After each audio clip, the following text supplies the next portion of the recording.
Coming up on UT 10 News, 8 more months of construction on Bancroft Street, the impact on traffic around campus. And an ongoing debate to arm teachers across the nation.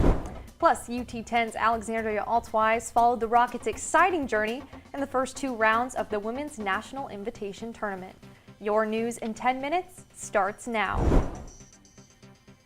Thanks for joining us. I'm Madison Humphrey. And I'm Rosalind Wickham. Toledo City leaders say Bancroft Street in front of UT will remain under construction for 8 more months. As UT 10's Kenny Cruz reports, the project's first phase will begin next week on the north side of the street. Traffic signs have been on display for 2 weeks to warn drivers of a new traffic pattern. The first phase of repaving is expected to be completed in late May, and traffic will remain in both directions throughout construction. The street's been terrible for the last couple of years and seems like it's only getting worse, so to hear it's going to be repaved is kind of exciting. The city says federal, state, and local monies were put together to fund this project, and the effect will be felt by many. It's definitely going to cause issues for pedestrians. They're going to have to be more careful and where they're walking through the construction zone. Stevens says that construction should not impact traffic flow for spring graduation. UT students, staff, and visitors are asked to avoid this area of Bancroft and are encouraged to use the main campus entrances on Douglas, Dorr, and Secor. The second phase of the project is expected to be completed in November. I'm Kenny Cruz for UT 10 News. Thanks, Kenny. Local teachers are working to gain a better understanding of gun safety. 20 Bedford High School employees recently attended a concealed carry class at Todd's Gun Shop in Lambertville, Michigan. It comes at a time of national debate whether public school teachers should be armed. I refuse to live in fear. I'm not going to let what might happen scare me. Right now, there are no plans to arm Bedford employees, but the owner of the gun shop would like to hold a similar session for Toledo Public School personnel. According to the U.S. Department of Justice, women in college are 3 times more likely than women in general to experience sexual violence. That's why UT's Everly Center began hosting a female-only self-defense class last Thursday. The Rape Aggression Defense course offers 12 hours of lecture, discussion, and defense technique instruction.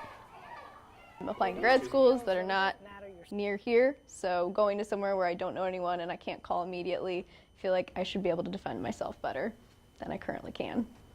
The program is free for UT students. The next session is this Thursday. For more details, go to our website. Some UT students are working to get an independent film off the ground this summer. That's right, Rosalind. UT 10's Christian Kunitz joins us live with the details. Christian, how's the production going? Madison and Rosalind, it's slow and steady, but progress is underway. Theater and creative writing freshman Alexandria Rayford West began writing her own film last December, titling the project Lowercase. The script is written to be an anthology of 7 independent stories, linked by a common theme. Rayford West and her friend Jara Gibson are currently building a budget plan for the picture. The two are scouting for students to help on both sides of the camera. It was meant to be a stage play, but I felt like it would be really cool if I could incorporate this theater film department. I thought it would be really cool to get to work with so many people. Casting calls are slated for late April, with shooting beginning in late May. For any questions about the film or positions, please contact Alexandria Rayford West. Rayford West says she wants to have the production finished by no later than mid-August. Back to you, Madison and Rosalind. Thanks, Christian. A lot of UT students in need are unaware of a reliable resource on campus for free food. UT 10's Cameron Turner reports everything students need to know to receive benefits from the Student Food Pantry. The Student Food Pantry has been available to all enrolled UT students since spring of 2016. It is located in room 2504 of the Student Union. All students need is their Rocket Card or current class schedule. We're here to help support students in any way possible with getting food to them so that they don't have to worry about where the next meal is coming from. The pantry provides perishable and non-perishable items and even hygiene products. Students are eligible to go once a week and get up to 3 days worth of items. I find the student pantry to be helpful because sometimes meal swipes aren't enough and we get tired of eating the same stuff. The pantry accepts donations as well. For more information, go to ut10news.com. The Student Pantry welcomes all students in need to come stock up.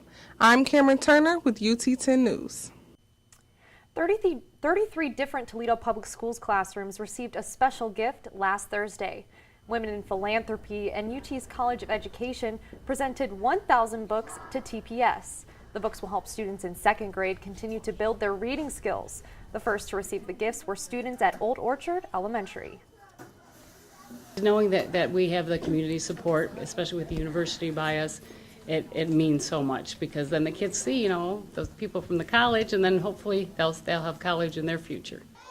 In total, 19 TPS schools benefited from the donations. While most of us were out celebrating St. Patrick's Day, the Toledo Roadrunners hosted a 15 and 25K race Saturday at Anthony Wayne Junior High. Runners took part in the race to help prepare them for the upcoming Glass City Marathon. Race director Kevin O'Connor hopes the event keeps runners motivated.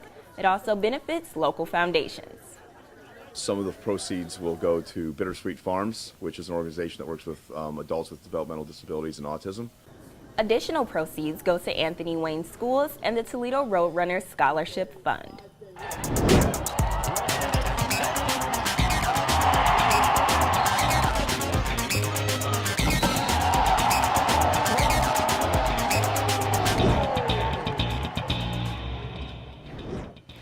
I'm Alexandria Altweiss, and this is your UT10 Sports Report.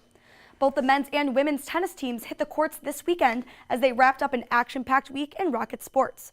But first, the Rockets women's basketball team was up in Lansing last night to take on Michigan State in round 2 action of the WNIT. It was a back-and-forth affair for the Rockets and Spartans, but a last-second shot to tie the game fell short. The Rockets season comes to an end with a 68-66 loss. And Toledo kicked off the WNIT Friday night at home against Wright State. The women were the underdogs coming into the game, but Jayanne Bravo Harriet refused to go away quietly as she scored 10 points in the first quarter. The Rockets led 34-22 at the half, and the second half was the same story as Kayla McIntyre added 8 points. Wright State would go on a late 10-3 run, but it was not enough as the Rockets held on to win 64-50. On to tennis, the women's team dominated the courts as it took on the University of Illinois at Chicago on Saturday. Toledo swept the doubles matches, winning a point for the Rockets as they look to continue momentum into singles play. The Flames would turn up the heat as they took each singles match into 3 sets.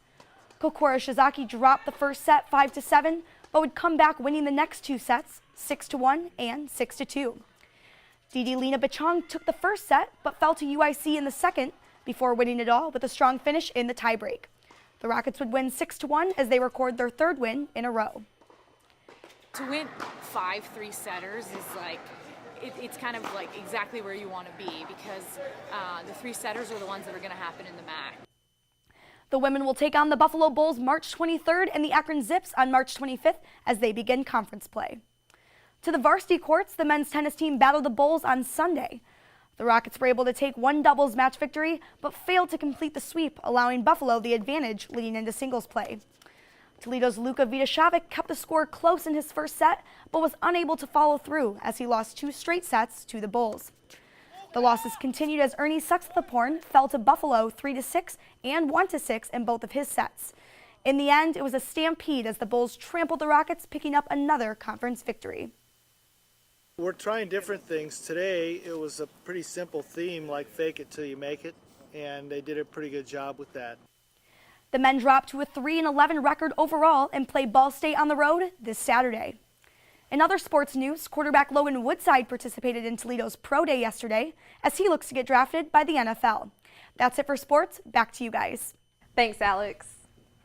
That's it for UT10 News. For the latest breaking news from campus and bios from all UT10 reporters, go to our website, ut10news.com. And remember, you can watch the live stream of our newscast production every Tuesday at noon on our YouTube channel. For Rosalind Wickham, Alexandria Altweiss, and all of our crew, I'm Madison Humphrey. Have a great week and stay tuned for more news from the UT campus.